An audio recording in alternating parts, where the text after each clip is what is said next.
Okay, सो आइए next question देखते हैं। राइट, 20 हमने कर लिया है एंड अब हम देखने जा रहे हैं 21 को। ठीक है, क्वेश्चन है आपका,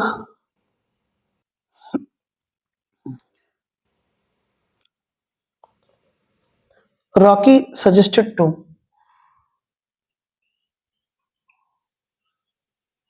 Rocky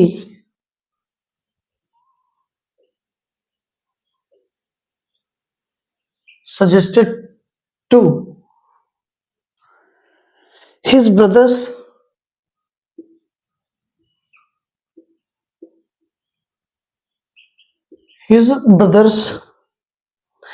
that they should that they should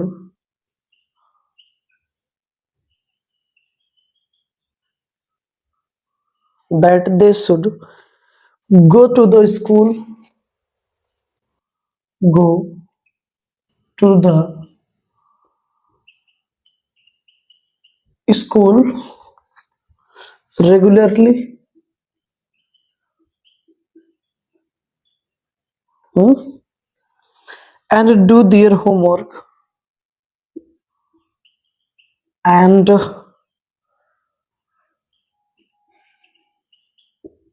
do their homework sincerely.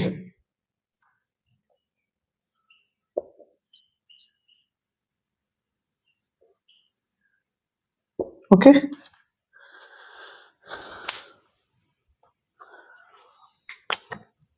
तब तक आप इसको सॉल्व करें। This one section A, B, C and this one is D. Clear करें आप लोग।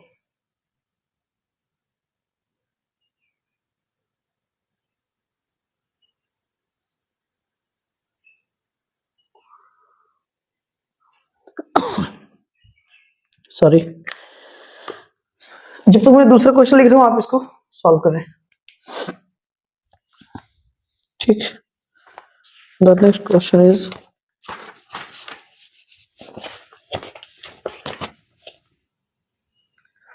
(22). After returning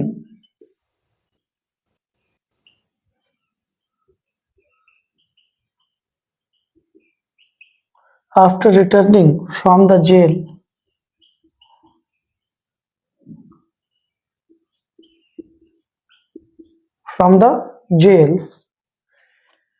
he has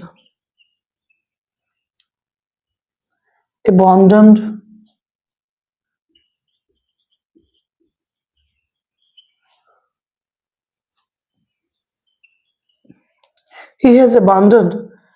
all the criminal activities, यानी कि उसने त्याग दिया है, abandon, हाँ, छोड़ दिया है, all the criminal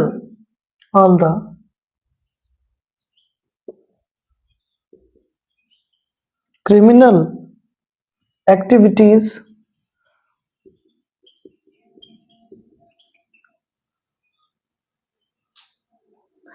and is determined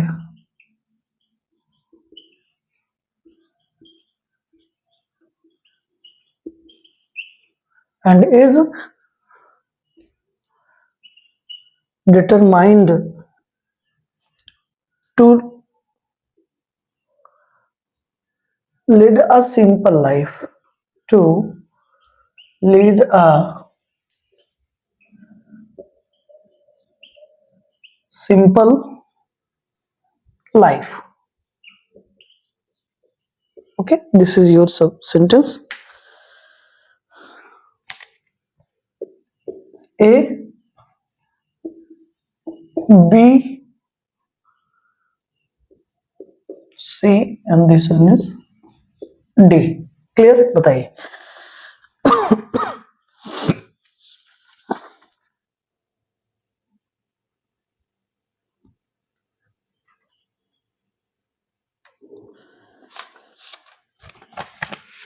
Rocky suggested to his brothers that they should go to the school regularly and do their homework. देखिए यहां पर एक पर्सन है जिसका नाम है रॉकी, ठीक है। हिज ब्रदर्स, वो क्या करते हैं अपने भाइयों को वो सजेस्ट किया, क्या सजेस्ट किया, दैट दे शुड, उन्हें जाना चाहिए। कहा, पहली बात तो स्कूल जाना चाहिए, दूसरी चीज स्कूल रेगुलरली जाना चाहिए और अपना होमवर्क भी करना चाहिए। अगर होमवर्क करना चाहिए तो इसका मतलब क्या है, वो स्टूडेंट है, किस लिए जाएंगे स्कूल, पढ़ने के लिए जाएंगे। अब याद करें आप सेक्शन सी को देखें जरा, द स्कूल का मतलब क्या है कि वो पढ़ने के लिए नहीं, किसी और काम के लिए गया है। तो और काम के लिए स्टूडेंट नहीं जाएगा, कोई और जाएगा। अब मेरी बात आप समझ गए ना, अगर ये स्टूडेंट है और होमवर्क की बात आ रही है, ठीक है, रेगुलर स्कूल जाने की बात आ रही है, सीधी मतलब बीइंग अ स्टूडेंट उसको पढ़ना चाहिए ना, यहां पर द नहीं आएगा, याद करें, ठीक है। सेक्शन सी में प्रॉब्लम है, द यहाँ पे नहीं होगा, गो टू स्कूल होगा ना कि गो टू द स्कूल। याद करें हमने देखा था क्या, प्राइमरी पर्पस ना, और इसी को हम फंडामेंटल पर्पस बोलते हैं ना, जैसे स्कूल हो गया, हाँ, जेल हो गया, राइट, चर्च हो गया, ठीक है ना, एटसेट्रा। याद करिए आप, देखा था ना। तो अगर ये सारे प्लेसेस पर कोई प्राइमरी पर्पस लेकर अपना जा रहा है, फंडामेंटल पर्पस लेके जा रहा है, यानी कि अगर मरीज जाएगा तो कहां जाएगा, सीधे हॉस्पिटल जाएगा ना, तो वहां द नहीं आएगा। अगर द आया तो इसका मतलब इलाज कराने नहीं, किसी अन्य काम से गया है। स्टूडेंट है तो स्टूडेंट का प्राइमरी पर्पस, फंडामेंटल पर्पस क्या है, स्कूल जाना, राइट, तो वहां पर द नहीं आएगा। आर्टिकल द तब यूज करते हैं जब हम प्राइमरी पर्पस से नहीं जाते, किसी अन्य काम से जाते हैं, किसी और काम से जाते हैं, राइट। अब कोई क्रिमिनल है, कहां जाएगा, उसका फंडामेंटल जो पर्पस है वो कहां, जेल जाएगा, सीधी सी बात है। अगर उसने गुनाह किया है, अगर वो क्रिमिनल है तो जेल जाएगा, राइट। लेकिन अगर गो टू द जेल लिखा है तो इसका मतलब वो वहां से सजा काट के नहीं आया है, वो किसी अन्य काम को करके आया है। आई बात समझ में। तो अगर प्राइमरी पर्पस या फंडामेंटल पर्पस की बात है तो हम वहां पर द नहीं यूज करेंगे, या कोई भी आर्टिकल नहीं आएगा, कहने का मतलब ये है, राइट। और अगर द लगा है तो इसका मतलब वो किसी अन्य काम से गया है। जैसे इसी के ऊपर देखें, अगर लिखा गया गो टू स्कूल, ठीक है, तो इसका मतलब वो पढ़ने के लिए गया है, किस लिए गया है, पढ़ने के लिए गया है स्कूल, ठीक है, ये वो पढ़ने के लिए स्कूल जाता है। लेकिन अगर यही लिख दिया गया गो टू द स्कूल, इसका मतलब अब पर्पस पढ़ना नहीं है, कोई अन्य काम कर, किसी अन्य काम के लिए, ठीक है, वो स्कूल जाता है। तो इसका विशेष ध्यान दीजिएगा, ये करेक्शन था। यहां पर आप देखें, after returning from the jail he has abounded all the criminal activities.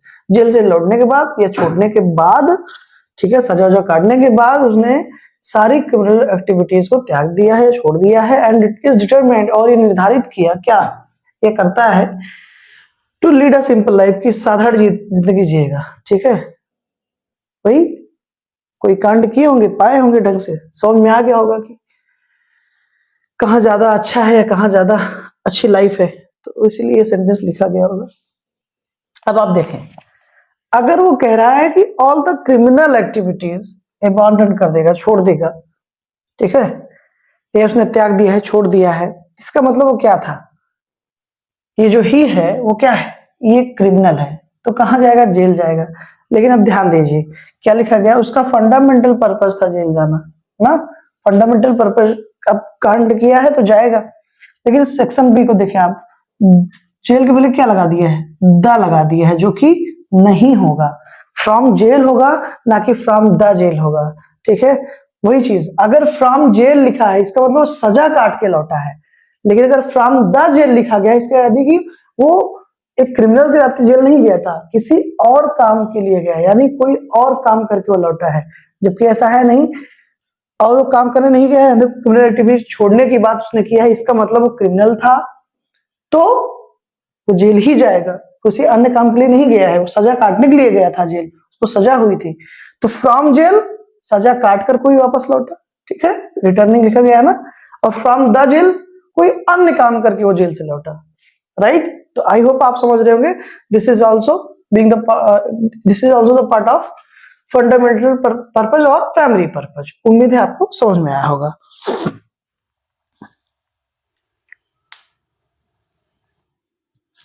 Sorry, next question देखते हैं।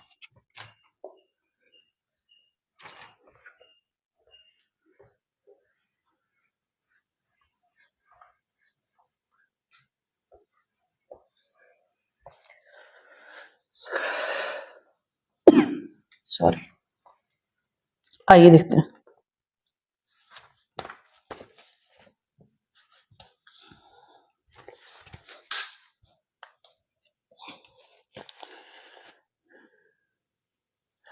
क्वेश्चन नंबर 23 देखिए। क्वेश्चन नंबर 23 है दोस्तों, सोहन वॉज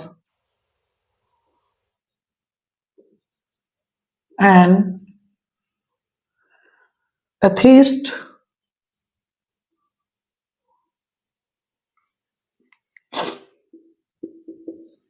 एथीस्ट मतलब नास्तिक, जो ईश्वर में, one who does not believe in God, right. But nowadays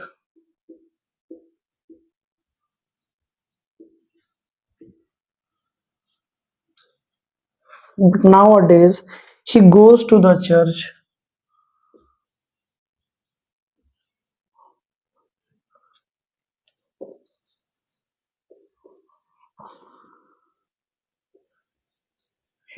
the church and offers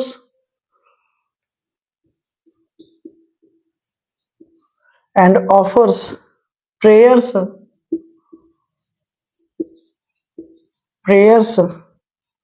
for hours, घंटों तक। हाँ ठीक है, आप करने का प्रयास करें। A B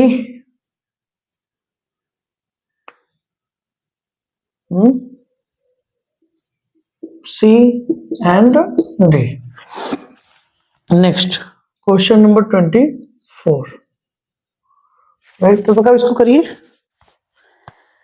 His father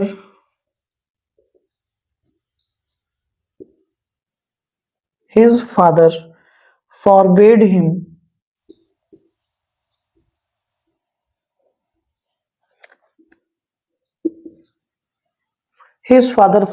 him to go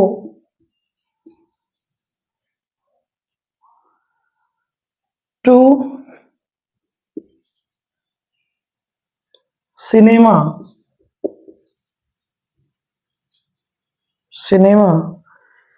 late at night।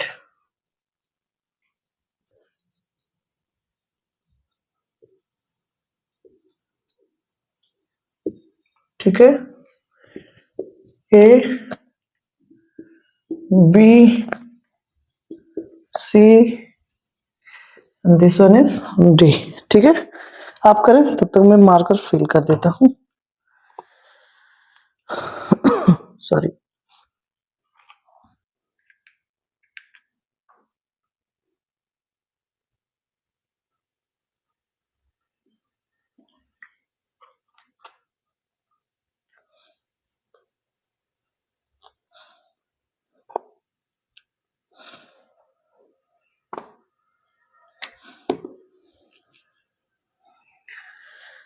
करते रहिए, बस कुछ सेकंड्स की मोहलत दीजिए।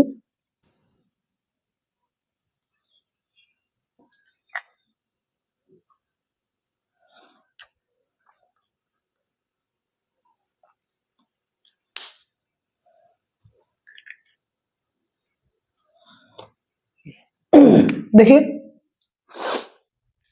क्या है, Sohan was an atheist but nowadays, वो एक नास्तिक व्यक्ति है, ईश्वर में विश्वास नहीं रखता है, लेकिन नाउअडेज का मतलब आजकल। He goes to the church, लेकिन आजकल स्कूल चर्च जाता है, एंड ऑफर्स प्रेयर्स, और वो प्रेयर्स करता है। यानी कि ध्यान दीजिए, कंफ्यूज मत होइएगा, एथिस्ट पहले था, लेकिन अब अगर वो चर्च जाता है और प्रेयर भी करता है, इसका मतलब अब वो ईश्वर को मानने लगा है, उसमें वो थीस्ट हो गया है, एथिस्ट से थीस्ट हो चुका है। ईश्वर में विश्वास हो गया, घंटों तक प्रेयर करता है भैया, 1-2 मिनट नहीं, घंटों तक। समझ में आई बात ना, तगड़ा वाला भक्त हो चुका है। तो इसका मतलब ये है कि यहां पर ये जो ही है, क्लियर, वो चर्च किस लिए जाता है? प्रेयर करने के लिए जाता है। ये उसका फंडामेंटल पर्पस वाली बात है, राइट। अगर वो प्रेयर के लिए जा रहा है, जो कि लिखा गया है साफ साफ, तो मंदिर कोई पूजा करने के लिए जाएगा, चर्च कोई प्रेयर करने के लिए जाएगा, आप समझ रहे हैं ना, मस्जिद कोई नमाज अदा करने के लिए जाएगा। तो वहां पर अगर फंडामेंटल पर्पस की बात है, तो आप अच्छे जानते हैं कि हमने लिखा हुआ है, जो भी नए हैं वो प्लीज प्रीवियस लेक्चर्स को देखें, आर्टिकल्स पे जो भी है, वहां पर हमने साफ साफ कई सारी चीजों को मेंशन किया कि चर्च हो गया, जेल हो गया, स्कूल हो गया, राइट। तो अगर कोई फंडामेंटल पर्पस पूरा करने के लिए जा रहा है, तो वहां पर द नहीं आएगा दोस्तों, ठीक है। गोज टू द चर्च किसी अन्य काम के लिए, गोज टू चर्च प्रेयर के लिए, पूजा के लिए, प्रार्थना के लिए। समझ में आई बात? ये था करेक्शन यहाँ पर सेक्शन बी में। नेक्स्ट देखिए 24 में क्या है, his father forbid him to go to cinema late at night. उसके पिता ने उसको देर रात सिनेमा जाने के लिए क्या किया? मना किया, ठीक है। अब देखें, आप देखते ही पहचान गए होंगे जो लोग शुरू से जुड़े हैं, गो टू सिनेमा नहीं होगा, गो टू द सिनेमा होगा, ठीक है। ये इडियोमेटिक यूज है, यहाँ गो टू द सिनेमा होगा, ठीक है ना। अब उसमें जैसे क्या है, देखिए क्या क्या लिखा गया था, जैसे अगर आपको याद हो, गो to the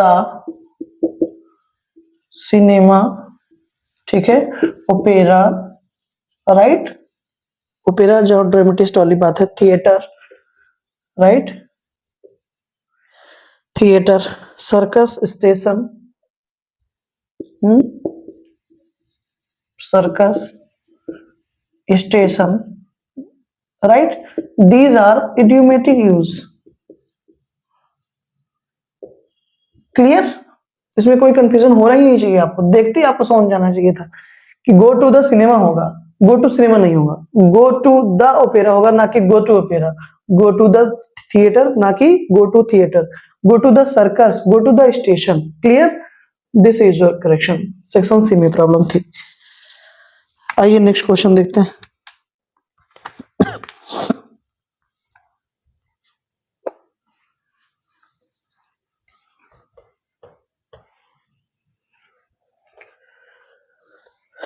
Shri Ram Prabhu.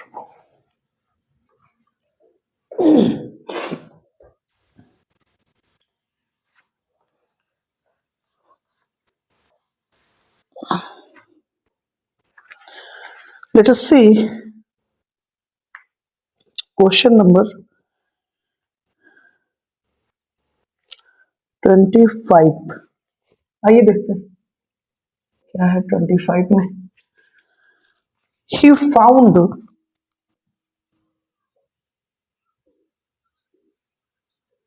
found himself he found himself in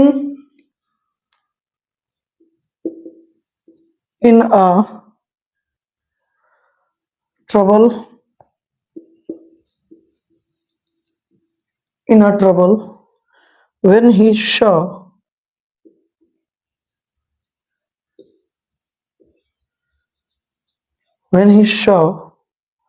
no rickshaw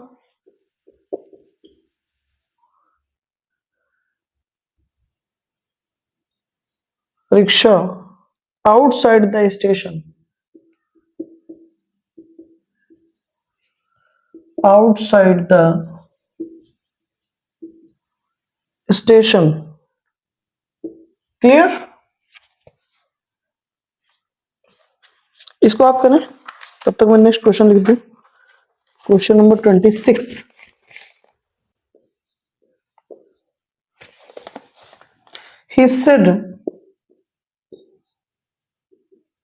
He said that he did not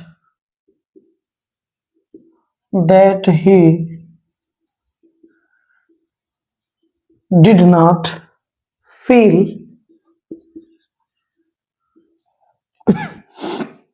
any need to discuss any need to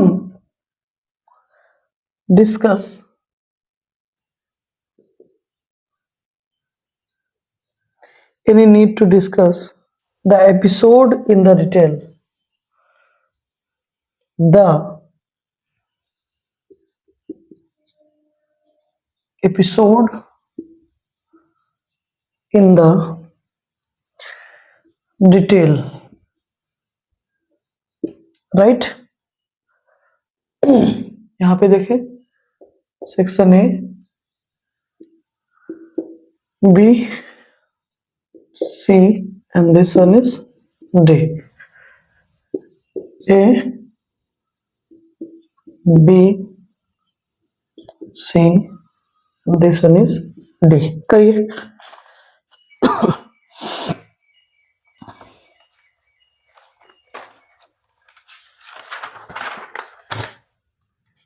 right अगर आप कल की क्लास में रहे होंगे तो आप देखते ही पहचान गए होंगे।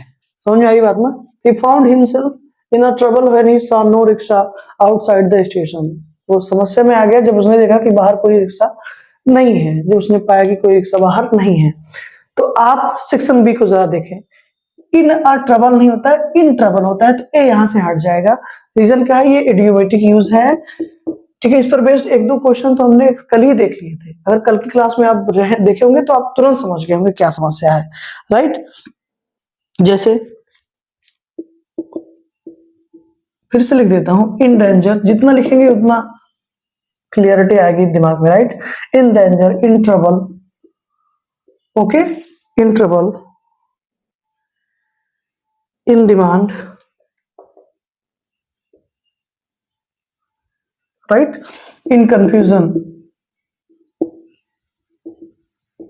एक्सेट्रा। ये सब क्या है दोस्तों? इडियोमेटिक यूज है, आपको बताए थे। तो इन आर ट्रबल है, इन द ट्रबल नहीं होगा, इन ट्रबल होगा। In danger, in confusion, in detail, ये सारी चीजें, ठीक है। 26 आप देखें, ही सेड, उसने कहा, that he did not feel, उसने महसूस नहीं किया, एनी नीड टू डिस्कस, यानी कि डिस्कस करने की कोई जरूरत उसने महसूस नहीं की, the episode in the detail, episode को डिटेल में, ठीक है। अब देखिए, इन डिटेल यहां पर लिखा है, नहीं लिखा है, तो in confusion, in trouble, in demand, in detail भी होता है दोस्तों। कल हमने डिस्कस किया था, सारी चीजें लिखी गई ऑलरेडी, ऐसा नहीं कुछ नया लिखा जा रहा है, ओके। तो आप तुरंत समझ गए होंगे प्रॉब्लम क्या है। सेक्शन डी में प्रॉब्लम है, इन द डिटेल नहीं होगा, क्या होगा? इन डिटेल होगा। This is also idiomatic use, right? तो the episode, discuss the episode in detail, ना कि इन द डिटेल। क्लियर? ये थी प्रॉब्लम। चलिए अब आगे देखते हैं।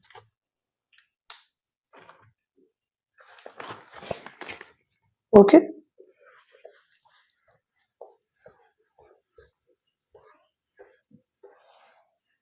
अब इस क्वेश्चन पे बेस्ड कुछ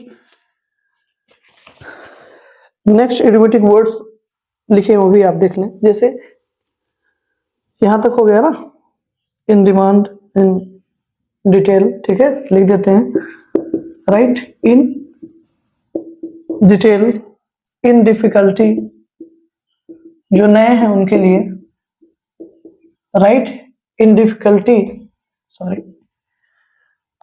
इन प्रॉब्लम, इन अ प्रॉब्लम या इन द प्रॉब्लम नहीं होगा, इन प्रॉब्लम होगा, in problem, in fear,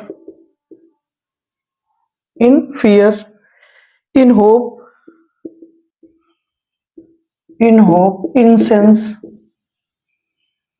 okay. In conclusion, in conclusion, अक्सर कंक्लूजन पे बेस्ड जो करेक्शन देगा वो देगा इन द कंक्लूजन करके, और आपको लगेगा एकदम सही है जबकि गलत है।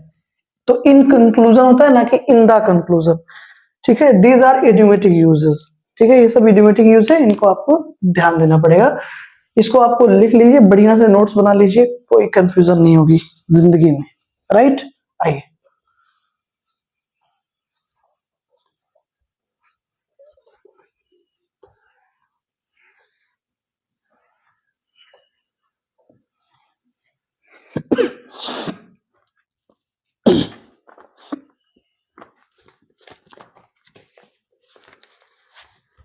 मार्कर कहाँ है? ये आइए देखते हैं question number 27।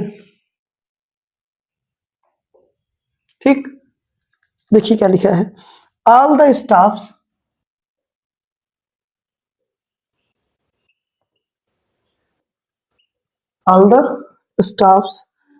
of this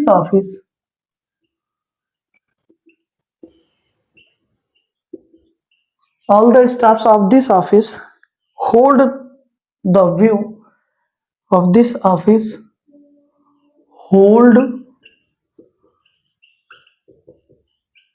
the view that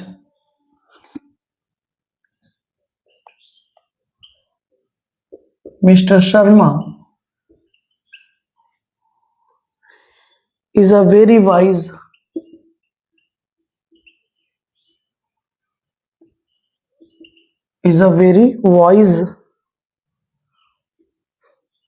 and an intelligent officer, right? A, B, this one C, and this one is D. Please इसको आप करें, तब तक हम क्वेश्चन नंबर 28 देखते हैं। ठीक है, 28 क्या है, आइए देखते हैं। Sorry, the man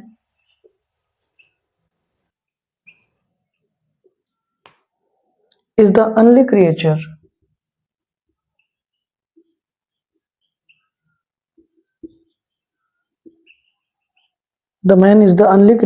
that is endowed with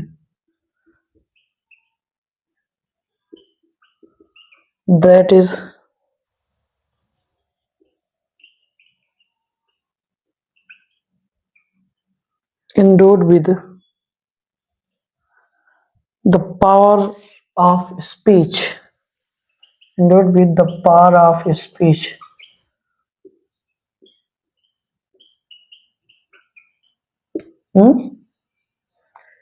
section A, B, C, and this one is D. Clear? बताएं कहां समस्या है, बताएं।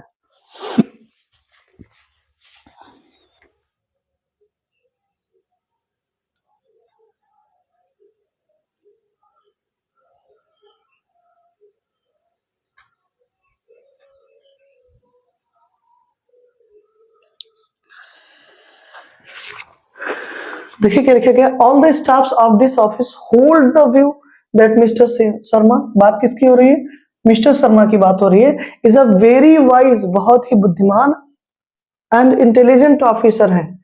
ठीक है, तो इंटेलिजेंट कौन है, मिस्टर शर्मा है, वाइज कौन है, मिस्टर शर्मा है।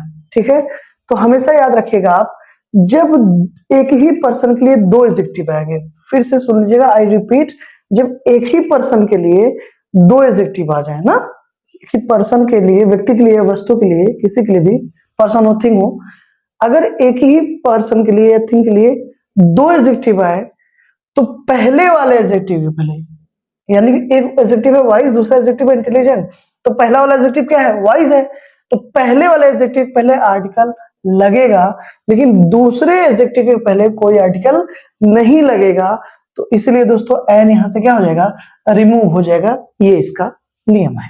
ठीक है, ओके, सेक्शन डी में प्रॉब्लम थी, clear, that mister Sharma is a very wise and intelligent officer. ठीक है ना, हमेशा याद रखें, जब एक ही पर्सन या एक ही व्यक्ति के लिए दो एडजेक्टिव आएंगे, तो पहले वाले एडजेक्टिव पहले आर्टिकल आएगा, दूसरे वाले एडजेक्टिव पहले कोई आर्टिकल नहीं आएगा।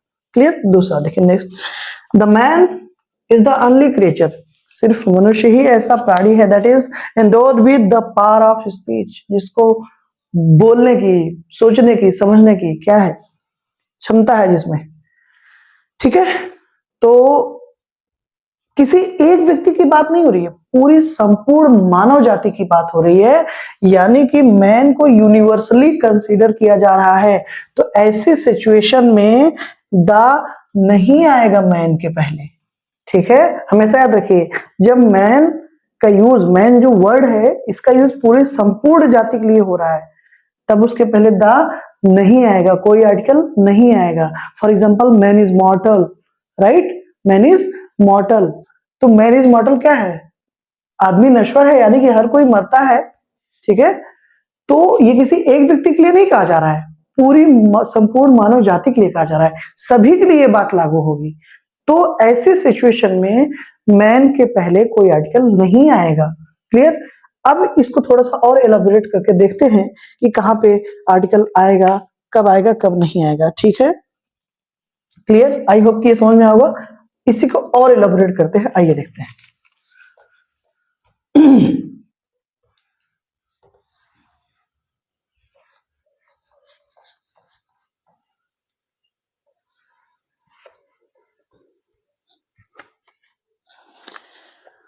देखिए ये जो, सॉरी बदल लेते हैं सही से,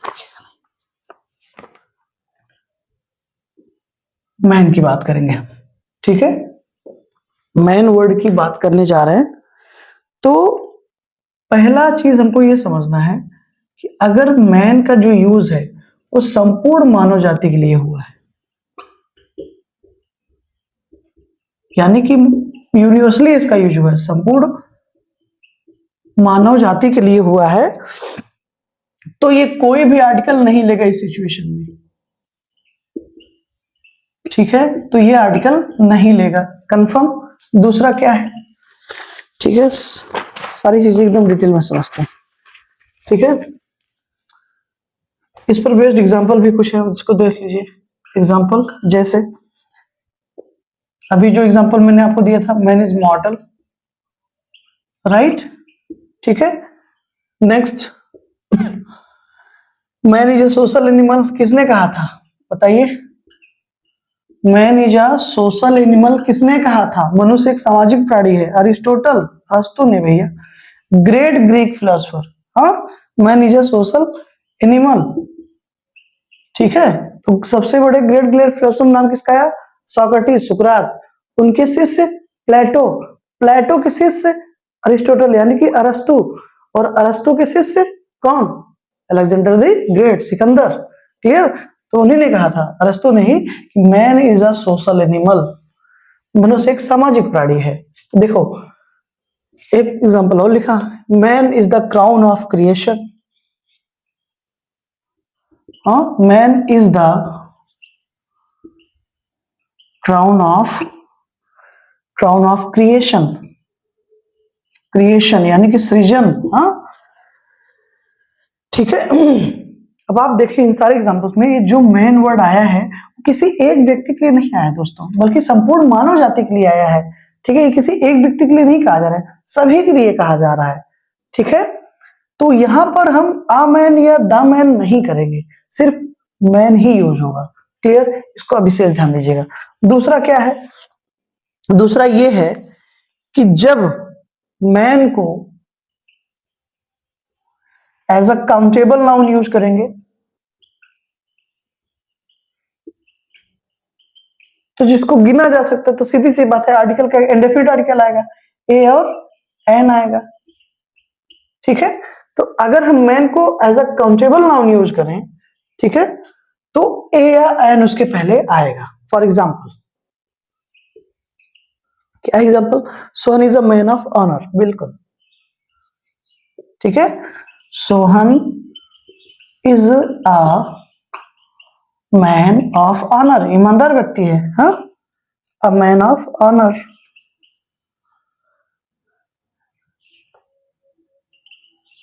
राइट, ठीक है। ऑनर मतलब सम्मान होता है दोस्तों, राइट, उस सम्मान के लायक ईमानदार व्यक्ति होगा, सीधी सी बात है। बेईमान थोड़ी सम्मान के लायक होते हैं। तो क्या लिखा गया है? Sohan is a man. यहां पर देखिए मैन वर्ड के दोस्तों पहले क्या लगा है? ए आर्टिकल लगा है, जो कि बिल्कुल सही है। क्यों? क्योंकि यहां पर मैन क्या है हमारा? As a countable noun treat किया जा रहा है, ठीक है। हम सभी की बात नहीं कर रहे हैं, यहां हम किसकी बात कर रहे हैं? सोहन जो कि एक आदमी है, वो ऑनर सम्मान का हकदार है। आप मेरी बात साफ समझ रहे हैं ना? यहाँ पर मैन को काउंटेबल नाउन की तरह ट्रीट कर रहे हैं। हम सबकी बात नहीं कर रहे हैं, हम किसी पर्टिकुलर पर्सन की बात कर रहे हैं और उसको काउंटेबल यानी कि गिन रहे हैं, ठीक है ना, काउंट कर रहे हैं। तो यहाँ पर हम सोहन की बात कर रहे हैं, ठीक है। तो मैन काउंटेबल नाउन है, इसके पहले ए या एन लिखा जाएगा इस सिचुएशन में। नेक्स्ट क्या है, यहां पे लिख देते हैं, ठीक है। अगर मैन किसी सर्टेन पर्सन के लिए आ गया, ठीक है ना, ओके, किसी सर्टेन पर्सन के लिए आ गया, तो आप जानते हैं सर्टेनिटी निश्चितता शो के लिए, निश्चित अगर कोई चीज हो गई तो इसके पहले क्या आ जाएगा दोस्तों, दा लगेगा, ठीक है। यानी 3 सिचुएशन हमने देखी। अगर मैन शब्द का यूज संपूर्ण मानव जाति के लिए यूज हो रहा है तो कोई आर्टिकल मत लगाइएगा, कोई आर्टिकल नहीं आएगा। अगर उसी मैन वर्ड को as a countable noun treat करेंगे तो उसके पहले ए या एन आएगा, ठीक। फिर तीसरी कंडीशन क्या है कि अगर मैन वर्ड को यानी कि मैन वर्ड को हम किसी सर्टेन पर्सन के लिए यूज कर रहे हैं, किसी निश्चित व्यक्ति के लिए यूज कर रहे हैं, तो article we have to use the, definite article जो कि होता है ना, वो यूज करेंगे। फॉर एग्जाम्पल, एक एग्जाम्पल इस पर बेस देखते हैं, ठीक है। The man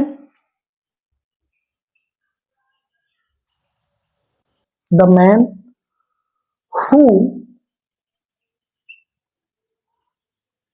was killed was a leader, ठीक है। देखिए इस एग्जांपल को, कह रहा है कि द मैन, वो आदमी, हु वाज किल्ड, जो मारा गया है। कौन, किस आदमी की बात हो रही है, जो आदमी मारा गया है, who was killed passive voice है, वाज अ लीडर, वो एक नेता था, ठीक है। यहां कंफर्म एक व्यक्ति की बात कर रहे हैं, हम सबकी बात नहीं कर रहे हैं, हम उस व्यक्ति की बात करें जो मारा गया है। वो क्या था, लीडर था। तो जो मारा गया है वो एकदम कंफर्म है किसकी बात कर रहे हैं, जो बचे उनकी बात नहीं रहे। जो मारा गया है वो आदमी क्या था, लीडर था। तो यहां पर एक हम सर्टेन पर्सन की बात कर रहे हैं, निश्चित व्यक्ति की बात कर रहे हैं। दैट इज वाई मैन के पहले यहां पर द आया हुआ है और एकदम सही सेंटेंस है दोस्तों। क्लियर? आई होप ये मैन की कहानी आपको समझ में आई होगी, ठीक है। आगे चलते हैं।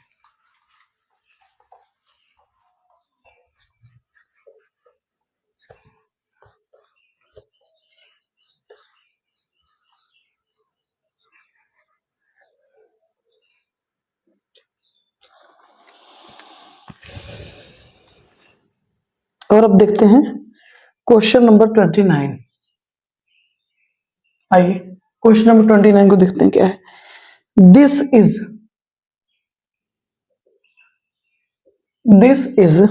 Very important question, right. This is the most important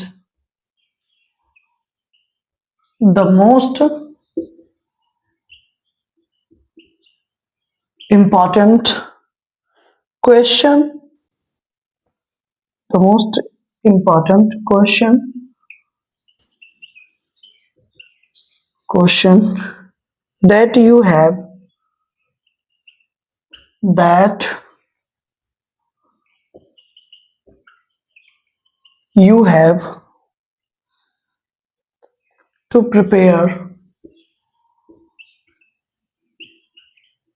that you have to prepare very carefully,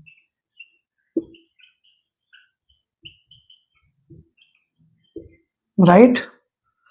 Section A, B, C and this one is D। बताइए, बहुत इंपॉर्टेंट क्वेश्चन है दोस्तों।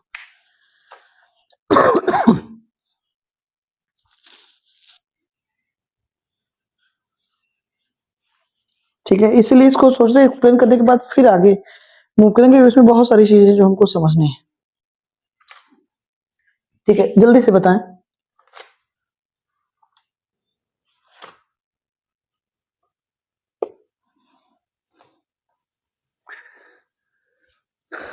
This is the most important question that you have to prepare very carefully.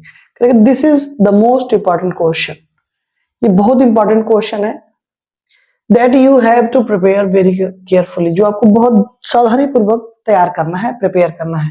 ठीक है, तो अगर आप समझ रहे हो, और मुझे पूरी उम्मीद है आप बिल्कुल समझ रहे होंगे, आप अच्छे से जानते हैं यहां पर दोस्तों क्या आया है, मोस्ट, जो कि क्या है, सुपरलेटिव डिग्री है। क्या है, सुपरलेटिव डिग्री। और सुपरलेटिव डिग्री तब आएगी जब कम से कम दो या दो से ज्यादा व्यक्तियों की ना, स्पेशली अगर दो की तुलना करते हैं तो वो क्या होता है, कॉम्परेटिव हमारा होता है। या जब दो से ज्यादा व्यक्तियों वस्तुओं की हम तुलना करते हैं तब वहां सुपरलेटिव आता है, और यहां कोई कंपैरिजन नहीं हो रहा है। ठीक है, क्वेश्चन पूरा आप पढ़ेंगे, मीनिंग निकालेंगे, सब समझ में आएगा आपको। यहां पर कोई कंपैरिजन नहीं हो रहा है, तो इसलिए यहां पर द नहीं आएगा, बल्कि क्या आएगा, ए आएगा। ठीक है, उसका एक रीजन है, आपको ये समझना है, ये जो अमोस्ट होता है और एक होता है द मोस्ट। ठीक, तो अमोस्ट यूज किया जाता है कहां, पॉजिटिव डिग्री में। ठीक है, और द मोस्ट कहां यूज किया जाता है, सुपरलेटिव डिग्री में। ये मच की सुपरलेटिव डिग्री होती है। तो जहां पर कंफर्म हो कि दो से ज्यादा व्यक्तियों वस्तुओं की तुलना हो रही, कंपैरिजन हो रहा है, अगर यहां पर कोई कंपैरिजन हो रहा था तो संख्या दो से ज्यादा है, तो द मोस्ट एकदम सही था। बट यहां पर कोई कंपैरिजन नहीं हो रहा है पूरे सेंटेंस में, तो हम द मोस्ट का यूज नहीं करके बल्कि आ मोस्ट का यूज करेंगे, ये हमको समझना है।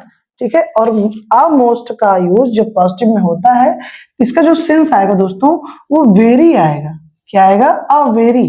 ठीक है, अ वेरी।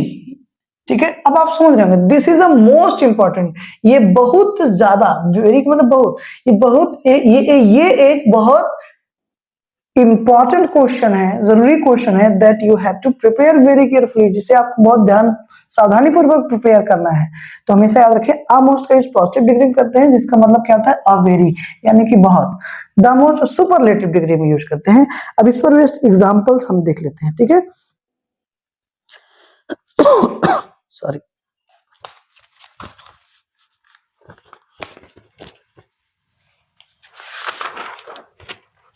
जैसे एग्जांपल आप देखें, एग्जांपल है हमारे पास, यहां लिख देता हूं, एग्जांपल देखें आप। एग्जांपल है, you are the most powerful man in this party. You are the most, you are the most powerful man in this party। ठीक है, आप इस पार्टी में सबसे ज्यादा क्या है, पावरफुल पर्सन है। ठीक है, मैन है। तो इन दिस पार्टी, यानी कि पार्टी में एक आध जन होंगे नहीं, बहुत सारे लोग होंगे। तो यू का जो कंपैरिजन किया जा रहा है वो इन पार्टी में आए सभी लोगों से किया जा रहा है, राइट। यानी कि एकदम क्लियर कट है कि बहुत दो से ज्यादा ही संख्या होगी, और यानी कि एक अच्छी खासी संख्या में एक ग्रुप में कंपैरिजन किया जा रहा है, और उसमें सबसे ज्यादा क्या पावरफुल बताया जा रहा है। सुपरलेटिव डिग्री आपको अच्छे से पता है, तो सबसे बेहतर है तो सबसे घटिया, समझ में आ रही बात ना, तो वो सुपरलेटिव होती है। ठीक, तो यहां पर द मोस्ट एकदम सही है, सुपरलेटिव डिग्री में लिखा गया है, तो सुपरलेटिव में लिखा भी जाएगा। ठीक है, कंपैरिजन ना हो, कोई बात ऐसे कही गई हो जनरल वे में, तो पॉजिटिव। दो के बीच कंपैरिजन कंपैरेटिव, दो से ज्यादा के बीच कंपैरिजन, ग्रुप में कंपैरिजन, तो सुपरलेटिव। क्लियर। अब जैसे अगर पॉजिटिव डिग्री में इसी को बोलना है तो क्या बोलेंगे, you are a most, a most use करेंगे, you are a most powerful man, right. You are a most powerful man, आप एक बहुत पावरफुल आदमी है, मैन है। ठीक है, यहां पर ऑलमोस्ट क्या है, पॉजिटिव डिग्री में यूज हुआ दोस्तों, कोई कंपैरिजन नहीं हो रहा है, राइट। और एग्जांपल्स देखते हैं। ठीक है, यहां पे लिख देता हूं इसको इरेज करके।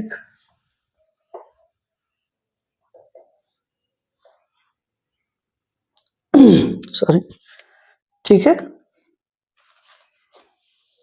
जैसे सरला is the most beautiful girl. Sorry, जल्दी के चक्कर में is the most beautiful girl in the class. In the class. अब क्लास में कोई लड़की पढ़ रही हो, ठीक है, और वो क्लास में सभी बच्चियों से, सभी लड़कियों से ज्यादा क्या हो, खूबसूरत हो, अच्छी हो, तब हम अब ब्यूटीफुल फुल को ब्यूटीफुलर नहीं करते. आपको पता है, जहां पर हम मोर मोस्ट का, जैसे जहां पर हम EST लगाकर सुपरलेटिव डिग्री नहीं बनाते हैं या नहीं बना पाते हैं, तो वहां पर आप अच्छे जानते हैं मच या मोर का सहारा लेते हैं ना. मच पॉजिटिव डिग्री होती है, मोर मच की कॉम्परेटिव, और मोस्ट मच की सुपरलेटिव. तो द मोस्ट ब्यूटीफुल गर्ल एकदम सही है, ठीक है, द मोस्ट ब्यूटीफुल गर्ल एकदम सही है, कोई समस्या नहीं है. यहां पर सरला की जो कंपैरिजन है, तुलना है, वो क्लास की अन्य लड़कियों से किया जा रहा है, और क्लास में एक लड़की नहीं होगी, राइट. अब इसी को अगर हमको पॉजिटिव डिग्री में लिखना है तो क्या लिख देंगे, द मोस्ट की जगह अ मोस्ट लिख दीजिए, और कोई कंपैरिजन मत करिए. तो क्या लिख देंगे, सरला is a most beautiful girl. most beautiful girl, ठीक है. तो यहाँ a most का मतलब क्या है, a very. Sarla is a very beautiful girl, या फिर सरला is a most beautiful girl. सरला एक बहुत ही खूबसूरत लड़की है, राइट. दोनों सेंटेंस हमारे सही हैं. This one is in superlative degree and this one is in positive degree. Clear, सही दोनों है.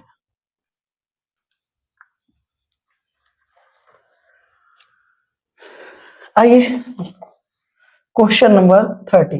इस सीरीज का लास्ट क्वेश्चन हम आज देखने जा रहे हैं, ठीक है. आइए समझते हैं.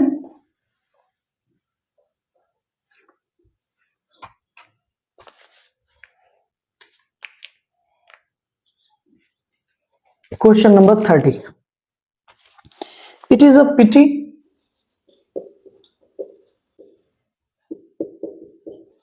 It is a pity that the son of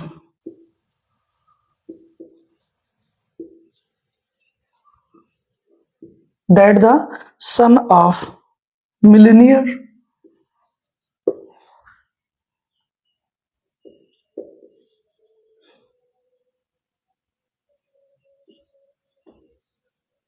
ठीक है, should indulge